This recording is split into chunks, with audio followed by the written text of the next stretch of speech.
হাতে গোনা আর মাত্র কয়েকদিন, তারপর থেকেই কিন্তু বন্ধুরা কাঁচা আম পাকতে শুরু করবে। তো সেই জন্যই বলছি, কাঁচা আম ফুরিয়ে যাওয়ার আগে এরকম সুন্দর মজাদার লাড্ডু রেসিপি তৈরি করে নাও আর বছর ধরে সংরক্ষণ করে খাও।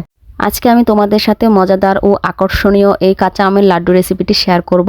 তো আমি যেহেতু কাঁচা আমের লাড্ডু তৈরি করব, তো সেখানে আমি 3টা কাঁচা আম নিয়েছি আর আমগুলো ছিলে আমি একটি গ্রেটারের সাহায্যে গ্রেট করে নিয়েছি। তো গ্রেট করা হয়ে গেলে আমি এর মধ্যে পরিমাণ মতো লবণ দিয়ে কিছু সময়ের জন্য রেখে দিচ্ছি। তো রেখে দিলে দেখা যাবে এর ভেতর থেকে প্রচুর পরিমাণে পানি বের হচ্ছে। আর এই কাজটা সম্পূর্ণ চেপে চেপে করতে হবে, যেন এর ভেতর থেকে সবটুকু টক ভাব চলে আসে। আর আমি চেপে চেপে একটা বাটিতে নিয়ে নিয়েছি। পরিষ্কার পানি দিয়ে আমি অনেকবার ধুয়ে নিয়েছি। তো ধোয়া হয়ে গেলে আমি একটি কড়াইয়ের মধ্যে আমগুলো দিয়ে দিয়েছি। আর যেহেতু আমি মিষ্টি লাড্ডু তৈরি করব, সেই জন্য মিষ্টির পরিমাণটা অনেক দিয়েছি। তো আমি গুড় দিয়ে তৈরি করতেছি, কারণ কালারটা অনেক সুন্দর আসবে গুড় দিয়ে তৈরি করলে। তো দেখো কত সুন্দর কালার হয়ে আসছে। আমি এখানে তেজপাতা দিয়েছি। তো কিছু সময় জ্বালিয়ে ঘন হয়ে আসলে আমি এর মধ্যে কিছুটা পাঁচফোড়নের গুঁড়া দিয়ে দিয়েছি। আর নামিয়ে ঠান্ডা করে আমি এই লাড্ডুর শেপটা দিয়ে নিচ্ছি।